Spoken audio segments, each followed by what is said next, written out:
Hi, I'm Andy Hudson, and we're going to take a quick look back at some of the events and news that happened in 2016. January. Iwade resident Elspeth Becky was awarded a British Citizens Award for setting up an orphanage in Mwali after watching children suffering in Africa on comic relief. We exposed the Council's deeply unpopular housing distribution plan, where the Faversham area of the borough, which accounts for 24% of the population, will only receive 15% of the borough's housing quota. Sittingbourne and Sheppey have to take not only their share, but also the shortfall created by the Council's desire to protect Faversham at the expense of the rest of the borough. The Historical Research Group of Sittingbourne celebrates the first anniversary of the Heritage Hub in the Forum. Litter Angels help to keep the streets clean in Iwade with 2 new litter bins. February. Local artist Karen Crosby creates emotive connections to the past with an exhibition at number 34 The High Street entitled Traces. Sally Jenkins' book, Wartime Heroes of Borden Grammar School Remembered, is published. MP Gordon Henderson issues a statement on why he will be voting to leave the EU. Local naturalists Ian Jackson and Keith Robinson explore the savage beauty of the North Kent marshes with a book entitled Of North Kent Marches. Little poets across Sittingbourne and Sheppey have their anti-litter poems published into a book. March. Gemma Stokes takes Sister's crown as she becomes the 2016 Sittingbourne Carnival Queen, along with Princesses Rebecca Port and Kendall Hunter. Life in Anglo-Saxon England became a reality for visitors to the Forum Shopping Centre in March as living history reenactors mingled with shoppers. The regeneration scheme changes again, with new revised plans for how the train station car park is going to work. As a plan is announced to borrow £30 million in an urgent budget update, Councillor Bowles publicly states that there are no current plans to use any of this money for the regeneration project. The council expresses concerns over the impact of an M&S food hall on the High Street, although apparently the opening of Morrison's went unchallenged. April. Patrick Cantelo launches Swell Young People. Hundreds of runners turn out for the second Colour Me Purple 5k run in aid of Wisdom Hospice. Ideas Test and the Wide-Eyed Theatre Group were inviting children from the Sittingbourne Home Education Group to tell a story. Sue Turner, the government inspector in charge of the public inquiry on the council's local plan, sets a revised housing target. St George's Day kicked off the main event season with the usual mix of stalls, rides and performances. However, heavy rain midway through the day did rather dampen the mood. The council changes the regeneration plans again with a rather surprising announcement that we need a 60-bedroom budget hotel in the town centre, and even more surprisingly, it won't have any impact on car parking. May. Borden, Iwade and Newington become the big losers in the housing stakes as they take a hit to help protect Faversham. MP Gordon Henderson calls for better control of building regulations. Sci-fi fever takes a grip as an alien ship crash lands in Sittingbourne High Street. The Swale Arts Forum initiated an invasion of Sittingbourne, and hundreds of people came from far and wide to visit this extraordinarily successful sci-fi event, definitely one of the highlights of the year.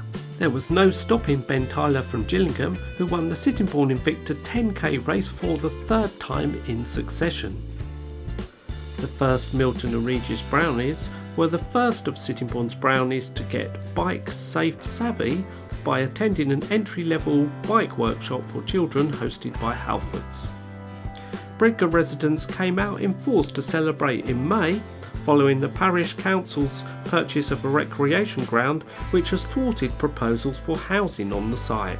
We suggest that the council's affordable housing policy is fatally flawed after it is revealed that no affordable housing will be built on the Isle of Sheppey, and that only 10% of new housing in Sittingbourne will be affordable, whilst Faversham's target is set at 35%. June. A World War II reenactment draws hundreds of visitors to the Bredgar and Worms Hill Light Railway, where 2 rival groups of reenactors had set up camp ahead of an impending battle. the Swale Arts Forum hide 3,000 painted stones around the Swale area ahead of their Artist in the Woods event. Local author Patricia Robinson published a new book entitled A Town at War, which features the story of the people of Sittingbourne and Milton during the First World War. Sittingbourne was in carnival mood in mid-June with the usual carnival parade from Milton Regis to Sittingbourne High Street. Opposition swells as plans for more than 600 homes are proposed for Borden. Girl Guide in Sittingbourne Division celebrate the 25th anniversary of the opening of the Division's campsite Hornhill at Milstead. Justin Richardson makes a visit to the CSI lab in the Forum to show the progress on his replica of the Canterbury Museum Iron Age helmet. Witches, dragons and wild ancient crows were just some of the things that you could find in the woods surrounding the all gunpowder works as the Swale Arts Forum hosted their 8th annual Artist in the Woods event.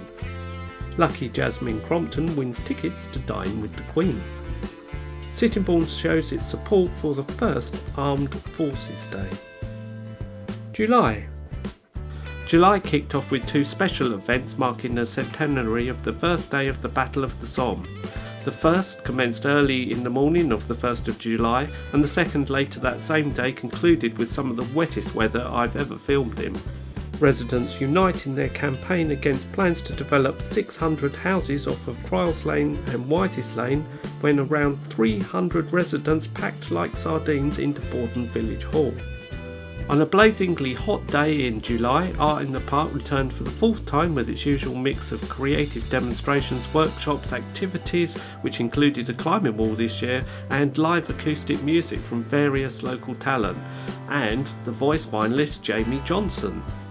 National chain The Works, who offer books, toys, gifts, stationery and arts and crafts at discount prices, opened the doors to their brand new Sittingbourne store located in the Forum Shopping Centre. Chloe Archer, who attends Minton Junior School, became what might be the final winner of the Sittingbourne in Bloom Design the Station Roundabout competition. I Wade Rock triumphantly returns with the best festival to date. The sun was shining and the fans came en masse in eager anticipation of I Wade Rock's return, and boy did it rock. August. I meet with local photographer Rebecca Cordell at her exhibition entitled I See, in which she exhibited a number of photos taken during her time travelling around Australia, Indonesia and Thailand. Serious concerns are raised at the revelation that a £2.5 million grant from the South East LEP Local Growth Fund, which is intended to fund the road alterations in front of the railway station, requires that the work is complete by the end of March 2017. September. The absolutely fantastic Chalk It Up Art Festival continues to amaze and delight in equal measure. Now, in its 3rd year, the Chalk Festival has gone from strength to strength to become a mainstay of Sittingbourne's event calendar, and one which garners considerable support from members of the public.